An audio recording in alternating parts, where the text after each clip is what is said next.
Middle East tensions continue to rise.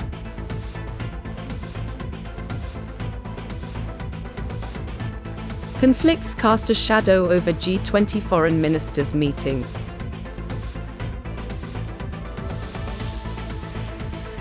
PM urges upgrading phased expressways. You're watching today's news on NTV channel. My name is Ha Zhang, your host. Middle East tensions continue to escalate as the U.S.-British coalition and Yemen's largest militant groups repeatedly conduct new military operations against each other, while Israel also conducts new airstrikes targeting residential areas in the Syrian capital of Damascus. On February 21st, the US-British coalition launched at least 3 new airstrikes on Houthi targets in western Yemen. Britain's Maritime Trade Executive received reports of large number of drones operating in the Red Sea, followed by a massive explosion. Some sources say it appears to be a new attack on ships in the Red Sea carried out by the Houthi force. Middle East tensions continue to heat up with Israel airstrikes on a residential area in Syria's capital Damascus, killing at least 2 people. This is the latest in a series of Israeli military raids deep into Syrian territory, targeting pro-Iranian armed groups, including Hezbollah and Iranian military advisors in Syria.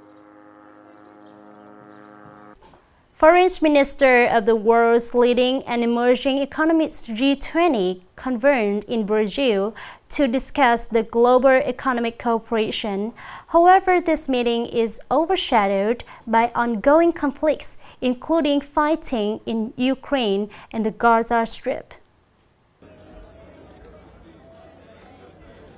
The 2-day conference will discuss poverty, climate change, and assessment of the global situation in the context of a tense and divided world with ongoing conflicts. At the conference, the delegates expressed deep concern about global security situation due to the growing conflict around the world, not only in Ukraine and the Gaza Strip. Just a day before the G20 foreign ministers meeting, the UN Security Council once again failed to push through a resolution on a ceasefire between Israel and Hamas, while the pessimistic outlook on the conflict in Ukraine is also causing further division among G20 member countries. Prime Minister Phạm Minh Chính has signed an official dispatch urging to accelerate the research and investment in upgrading the expressway under operation and investment in phases.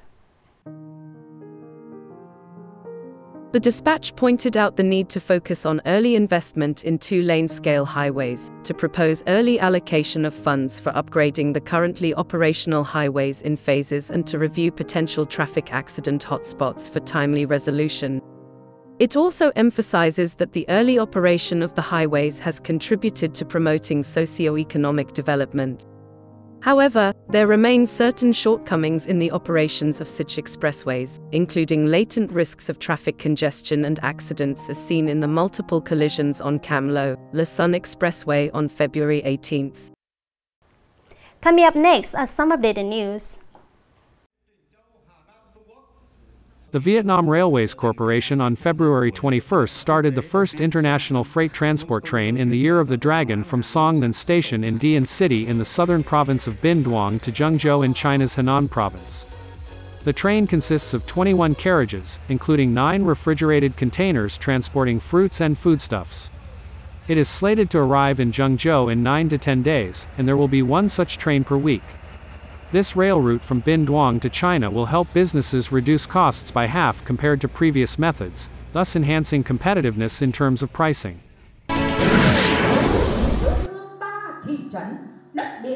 Every year, on the 15th day of the first lunar month, Nam Dan District organizes the King Mai Temple Festival to express gratitude and honor the merits of the national hero Mee Thuc Long, who played a crucial role in overthrowing the rule of the Tang dynasty and establishing the independent Van An state in the 8th century. The festival opens with a procession to carry water from the Upper Lam River to the King Mai Temple. This is a long-standing spiritual ritual, originating from the local agricultural production practices, with the intention of purifying and praying for a successful festival season. Visitors to the festival not only immerse themselves in the sacred and solemn atmosphere but also participate in traditional cultural activities.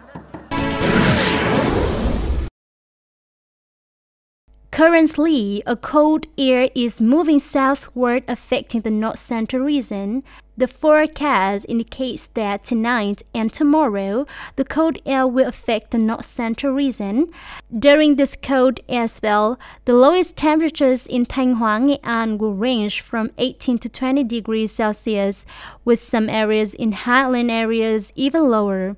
From the 23rd to the 24th of February, the north central region may experience scattered rain showers and thunderstorms, along with the risk of cyclones, lightning, hail, and gusty winds, which could impact maritime activities, agricultural production, plant and transportation infrastructure.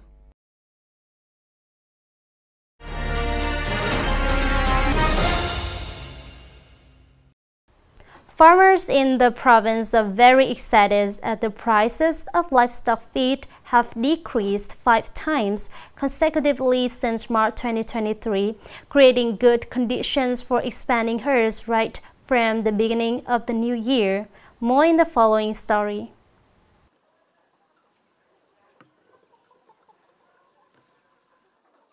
Mr. Nguyễn Trọng Hào family in Nam Hưng Commune, Nam Dan District, raises 2,000 to 3,000 poultry per lot. Previously, due to high price of livestock feed, they could only maintain herds around 1,000 individuals. However, since the end of last year, industrial feed prices have continuously dropped, paving the way for Mr. Howe to increase his herd to serve the Lunar New Year's and continue large-scale livestock farming at the beginning of this year.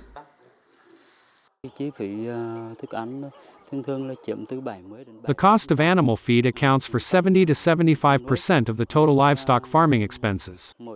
Every month, we need 4 tons of feed. If the price of feed decreases, people will expand their livestock.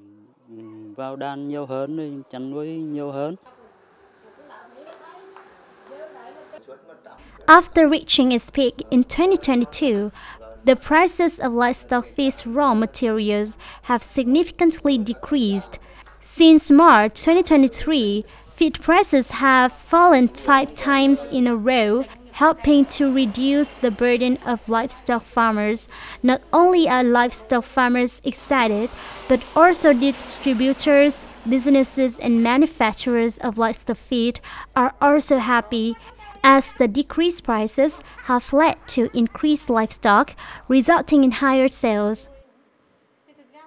The cost of animal feed accounts for 70 to 75% of the total livestock farming expenses. Every month, we need 4 tons of feed. If the price of feed decreases, people will expand their livestock. Although the decrease in feed prices is not as much as expected, it still helps many livestock farmers to reduce the input costs and increase their profits. The reduction in feed prices is a good sign for boosting livestock right from the early months of the year. The last news has ended our bulletin today. Thank you for watching and see you next time.